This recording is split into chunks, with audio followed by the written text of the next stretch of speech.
We're back! This is Chin from Asagad Channel, a faith healer, also mata reader. So ngayong hapon na to, tignan natin ano gusto sabihin sa inyo ng ating mga gabay. So this is Chin from Asagad Channel, a faith healer, also mata reader. So ngayong hapon na to, tignan natin ano gusto sabihin sa iyo ng ating mga gabay.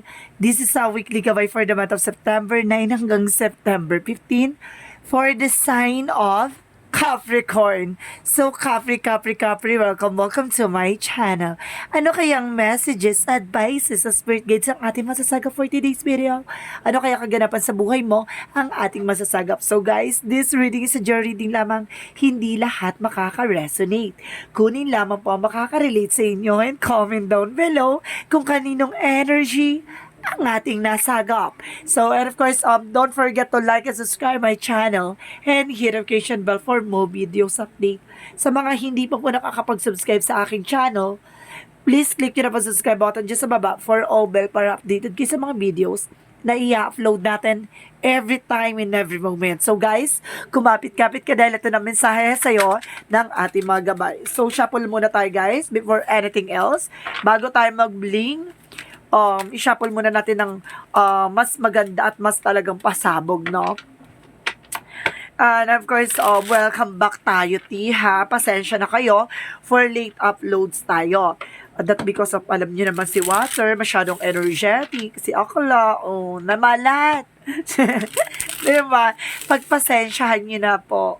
So, pero tuloy-tuloy natin tong totoong laban, ha? And of course, patuloy kayo sa pagsubaybay sa akin, T. Kasi magkakaroon tayo ng 7 Archangel, 7th Archangels messages, urgent message, no? So, ibabalik natin yung 7th Archangels natin. So, don't be missed. So, tignan natin, guys, what is the messages for you ng ating mga anghel. And of course pala guys, don't skip the ads para mas makaano tayo ng mas maraming cards, diba? Para at least laging bago at mas mga magandang eksena natin sa mga susunod pang panahon. Taray! Mga susunod na panahon. So let's see guys, umpisahan na natin ang totoong laban. This card is for Pirates Third Eye Tarot. So, this is a new card. So, umpisahan na natin ang totoong laban. Angel Spirit Messages. Ano ang gusto mong mensahe sa ating gabay? Oh, there's an 8 of Wands. And a 7 of Swords. Okay. Sinasabi sa'yo dito na protection mo yung grounds mo, no? At the same time, sinasabi dito, Tia, na there's a cheating lying on you. At the same time, there's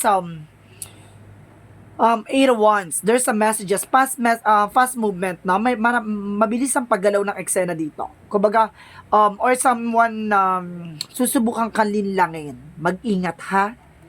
Meron ditong pagsubok sa paglilinlang. So, what is additional messages? O, see, there's a 3 of Swords. May heartache talaga, te.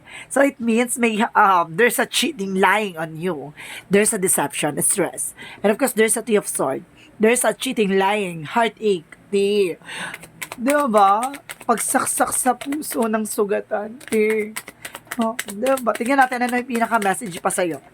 And of course, there's a 6 of Cups. There's an ex coming back. Kumbaga, bumalik yung ex niya or bumalik yung ex mo or something. There's a friend na kumbaga related dito sa eksena na to. It's either ex, friend, or kumbaga relatives or something na nagkaroon ng third party involved.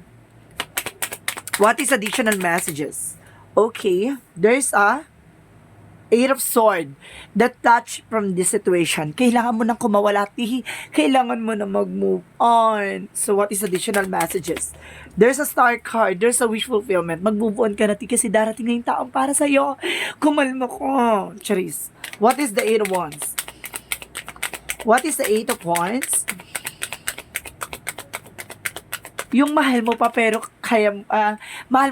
kailangan mo ng pakawalan. Diba? Yung paubaya. My goodness. At the same time, there's a 5 of Cups. Nasayang no? There's a, mabilis yung pangyayari, no? Kumbaga, there's a to regret, no? There's a regret, parang nanghinayang ka, nasayang yung pinagsamahan, nasayang yung panahon, 'di ba? What is the Seven of Wands? What is the Seven of Wands? There's the Wheel of Fortune. Eh, kasi ganun talaga, ti. No, may nakatadhana talagang pagtagpuin pero hindi tinadhana. So, what is the Three of Swords? There's a Six of Wands. There's a victory and success, no? Sinaktan ka hindi dahil para magkaroon ng para magkaroon siguro ng closure or close chapter of your life. Pagdating sa relationship sa kanya, siguro may nakalaan para sa, o baka there's unfinished business, no? Kaya siya bumalik kasi hindi pa finish yung business nila together with your ex, no? What is the Six of Cups? There's a King of Pentacles, being practicality. Sinasabi sa dito, T, maging practical ka na lang, ha? There's an Eight of Swords. What is Eight of Swords? There's a The Magician. There's a manifestation. No? Kumbaga, there's a manipulator din. Kailangan mo nang kumawalati. Meron dito naninimpo mapula. No? And of course, there's a Queen of Swords. There's an information that brings you a clarity. Nakikita mo na yung bigger picture of yourself. Kumbaga ngayon natatanggap mo na unti-unti, no? Na hindi lahat ng minamahal at mamahalin ka pabalik. At hindi lahat ng pinaglalaban ay paglalaban ka din. Ang sakit. What is the Eight of Wands and the Five of Cups? There is a temperance. Kumbaga sinasabi dito, kumalma-kalma ka. No? Hindi pa napapanahon at hindi para sa'yo. Kumbaga there's a perfect timing and divine timing. So what is the Seven of Wands and of course the Wheel of Fortune? Okay, there's a Hermit card. Ooh, there's a soul searching or soul enlightenment. Siguro, kaya siya nagkaroon ng cheating or lying on you. Not because of hindi siya nakatadhana talaga para sa'yo. No? Yung pinagtagpo talaga kayo pero hindi kayo, kumbaga pinagtagpo pero hindi kayo pagbubuklo din hanggang sa dulo. Di ba? Ang sakit. No, yung tinikman mo lang pero hindi pala siya. Char. Di ba? What is the Three of Swords and the Six of Wands? What is the Three of Swords and Six of Wands? Okay, there's a Queen of Pentacles. Good sense pagdating sa entrepreneur, no? Kumbaga may business, kumbaga ang utak niya talaga about sa business, trabaho, negosyo, hanap buhay. Kumbaga magkakaroon ka raw ng success dyan, no?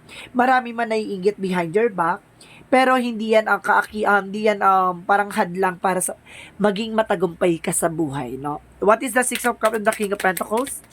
Okay, there's Two of Pentacles, being a balance. Kailangan mo maging balance. At the same time, there's a Knight of Cups. Maging balance ka kasi there's an offer, no? Itong offer na to, kumbaga, itong offer na to yung magbubukas sa'yo, no? Sa panibagong chapter. There's an email, messages, or apologies, no? What is the Eight of Swords and the Magician? Okay. There's an Ace of Cups. There is a new love life, new romantic cycle. Kumbaga, kailangan mo lang talaga kumawalate, no? Sa nakaraan. Kailangan mo nang bitawan, no? Kung kinakailangan. Kailangan mo nang pakawalan. 'Di ba? Kung hanggang saan na lang, hindi na kayo dun sa dulo ng walang hanggan. Oh, yun, sakit. So, what is the Star card and the Queen of Swords?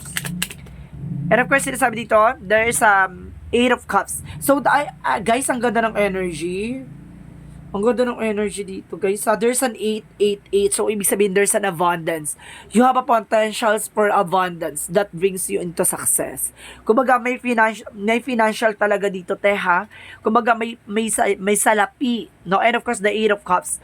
Kumbaga, pagtanggap, no? Kumbaga, there's an offer na kailangan mo nang tanggapin. May mga panghihinayang, may mga sakripisyo, may mga times na ganun talaga, di ba? Kumbaga, hindi mo makukuha yung taong para sa'yo kung hindi mo harapin yung nasa likod mo. No? Kumbaga, may mga panghihinayang man, may mga nasayang man, pero looking forward dapat tayo sa buhay. Kasi, ganun talaga, may mga pinagdadaanan tayo na kala mo kawalan na ng mundo. Pero hindi mo pala alam, doon palang nag-uumpisa ang totoong eksena o doon pala nag-uumpisa ang totoong buhay, no? Ng klaseng totoong buhay mo. So, what is the additional outcome? What is additional outcome? There's a Seven of Cups. There's a lot of options. And of course, there's King of Wands. Control, no? Kailangan na makontrol mo yung emotions mo. And of course, there's a Page of Pentacles. There's a manifestation. May mga bagay na mamamanifest ka pa. So, let's see what is additional pa. Para mas mahimay-himay natin yan. Additional pa. At the same time, there's a Three of Pentacles. Collaboration, trabaho, negosyo, hanap buhay, no? May mamamanifest pa ka, pero kailangan mo mag-focus sa trabaho mo or negosyo mo, no? At the same time, kailangan, there's a judgment, awakening. Parang minumulat ka na dito na, parang, diba? Parang ito na yung time na kailangan mo nang gumising sa katotohanan. Na hindi ka na natutulog o hindi ka, kumbaga, kailangan mo nang magising. No? Hindi habang buhay nandiyan ka sa pagkalugmok. Nasaktan ka, iniwan ka, pero hindi yun hadlang para hindi mo makilala o para hindi ka maging masaya. Tandaan mo, habang may buhay, may pag-asa. 'Di ba? May kailangan lang natin magpaubaya at kailangan lang natin bitawan yung mga bagay na alam natin na hindi na natin kontrolado at hawak-hawak. At the same time, there's full card. There's a leap of faith. New beginning is coming your way. So, ibig sabihin dito magsisimula ng panibagong chapter ng buhay mo. So, ibig sabihin dito kumalma ka lang. No? May mga pangyayari sa buhay natin na kailangan mawala o lumisan. No? Hindi na sila kasama sa panibagong chapter ng buhay natin. Yung panibagong yugto. No? Hindi na sila kasama sa yugto na yon. So, may mga taong aalis at may mga taong darating. Tandaan mo. What is the Love Oracle card? There's a phoenix. There's a rising from the ashes, no? Pagkatapos mo madurog, no? Mabubuhay ka ulit. At you are an indestructible. Hindi ka na masisira. At hindi ka na niya muling masasaktan. Taray! So what is additional messages? And of course, there's a Grim Reaper. No? The relationship is over. No? Kumbaga sinasabi sa'yo dito na wakas na. Tapos na. And of course, grow and transform your life. No second chances. Kailangan mo na mag-evolve. Kailangan mo na mag-transform. Kailangan mo na mag-evolution. Charis.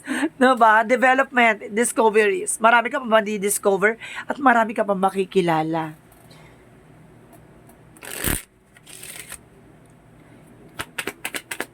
What is the Monsology? Minsan kasi talaga, ang mga bagay kasi o yung mga tao kasi, ginagawa natin mundo.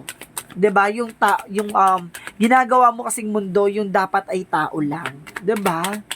Huwag mo kasing gawing mundo,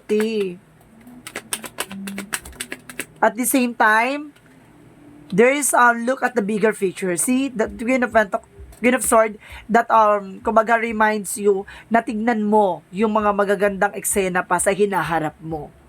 No? 'Di ba? Tignan mo dapat yung brighter side of your life, no? Yung maganda pang kahihinatnan o maganda pang mangyayari sa buhay mo. And of course, emotional or running high. So, nandun na tayo sa way or nandun na tayo sa bagay kasi, 'di ba? Kapag nandun ka kasi sa situation, mahirap mo talagang gawin yung mga sinasabi or advices sa ibang tao. Pero you need to moving on, no? Kailangan mong tanggapin. Alam mo, mabilis ang pagtanggap ng sakit kapag lalo mong sinasaktan yung sarili mo sa sakit na pinagdaanan mo. Guaranteed ko sa iyo. Kumbaga, ipamukha mo sa sarili mo na sinaktan ka niya kasi hindi ka niya mahal. Sinaktan ka niya kasi mabilis siya matukso o mabilis siyang kumbaga ma-touch sa iba, no? Or kumbaga nagkaroon ng betrayal dahil hindi siya para sa iyo. 'Di ba? Ganon. Kumbaga tanggapin mo. Kasi walang ibang makakatanggap niyan kundi yung sarili mo. What is additional messages? Hindi naman yan agad-agad kumbaga hindi agad-agad makakabubo na Takes time, takes heal, no? Kumbaga, pero kailangan mong pagdaanan yan. Para maging malakas at matibay ka. Yung pain na yan make you a stronger and a powerful. At the same time, there's a change, no?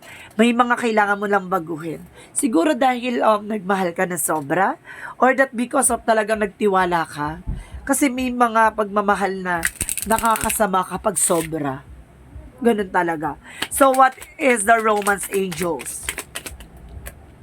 At the same time, there's a retreat, no? It's time to disconnect from the world, no? Kailangan mong kumawala sa mga nasa paligid mo, even yung mutual friends nyo, no? Getting to know each other. So, ibig sabihin dito, some of you baka may mga tao na nakikilala ngayon, wag mo ulit buksan muna ang puso mo. Hayaan mo muna siyang humilom, no? Para at least hindi ka na muling masasaktan. Additional messages. There's a sneak. Talaga nagkaroon ng ahas, te. Mukhang inahas nung partner or girlfriend or asawa mo, boyfriend mo. Kumbaga nagkaroon talaga ng kumbaga nilatek, no? At the same time, there's a third eye. Clairvoyance. Maaaring pinasilip na sa'yo or kumbaga may mga synchronicities ng binibigay sa'yo ang ating angel spirit pero hindi ka nakinig, no? Kumbaga sinasabi sa'yo dito na kailangan minsan nakikinig tayo sa angel spirit natin para hindi tayo nagkakamali, no? Nagkakamali man tayo pero hindi yun parang nakabaon ka bigla, 'di ba? Nabaon ka bigla dun sa eksena na yun eh. And there's an enlightenment. Magkakaroon ka ng inner clarity. Ngayon matutuklasan at malalaman mo na ang kahalagahan ng eksena mo. And of course, sinasabi dito, there's a soulmate. So, some of you, matatagpuan mo yung taong para sa'yo. That because of soulmate connection is here, may taong nakalaan at taong magpapatibok ulit sa puso mo. And of course, there's a prayer. Ipagdasal mo lang. Ganito kasi tayo pag nagdadasal, no? Ama, ipagkaloob mo sa akin yung mga taong para sa akin, yung hindi na aalis at hindi na mawawala. Kung yung may mga taong darating man panandalian, wag mo na siyang dalin sa akin. Kung masasaktan lang din ako. Ganun dapat tayo humiling, ha? What is additional messages? There's a flower. Mukhang magkakaroon talaga ng, mukhang mamumukadkad ka ulit bilang isang bulaklak, no? And there's an infinite abundance. Talagang, magkakaroon ka ng siksik-liglig na guumapaw, no? Kumbaga, nabiyaya. Kumbaga, makikita mo yung life purpose mo. So, what is the energy? There's a community. Socialize, no? Take time to breathe out. Kailangan mo pag-isipan, kailangan mo huminga. Kailangan mo magliwaliw, kailangan mo mag-unwind, no? Kumbaga, kailangan mo makipag-collaboration with your friends, diba? Chill. At the same time, there's an action. Kailangan mong kumilos. Kung hindi ka kikilos, hindi ka makakaalis sa situation. And rest and rejuvenate, no? Kumbaga, magpahinga ka. At kailangan mong ibalik yung energy na nawala. At the same time, there's an appreciation. May mga bagay na ma-appreciate ka dyan, guys. So, what is angel's number? There's an I am an medium. You are self-starter with a very innovative ways of creating opportunities. Your determination and endurance are powerful and will help you to get through rough and times reach to success, no? Kumbaga talagang ikaw yung magdadala ng eksena para sa tagumpay ng buhay mo. No, kumbaga takes time and of course talagang magkakaroon ka ng success at the near future, no? What is Archangel Michael messages? Sabi sa Archangel Michael, spend more time outdoors. So, kailangan mo talagang magliwaliw, no? Pati sa Archangel Michael, na kailangan mong kumawala sa mundong ginagalawan mo. Hindi ko sinabi magpa-share, hindi ganun na. Sinasabi ko sa dito na kailangan mong maging masaya, panandalian kahit na makaramdam ka ng at least no makawala ka lang dun sa sakit kahit paano kasi the more na nakakausap ka ng maraming tao, the more na dun na unti-unting nagkakaroon ng heal kasi is a process, no? Kumbaga talaga mapagdadaanan mo yan, masasaktan ka, paulit-ulit mo maalala, pero at the end of the time lumipas man yung mga araw, unting-unti na mawawala yung sakit. And of course, sinasabi ni Archangel Michael, it's time to leave the unhealthy situation. Diba? Nandun na tayo. So, kailangan mo nang kumawala sa sitwasyon. So, what is Jesus loving quotes?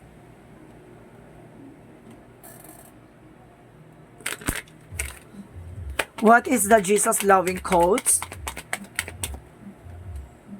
take their no thought for the morrow shall take thought for the thing itself. See? May darating talaga yung araw na makaka-move on ka, o darating yung araw na yung mga bagay na hinantay mo, kusa na lang siyang darating, no?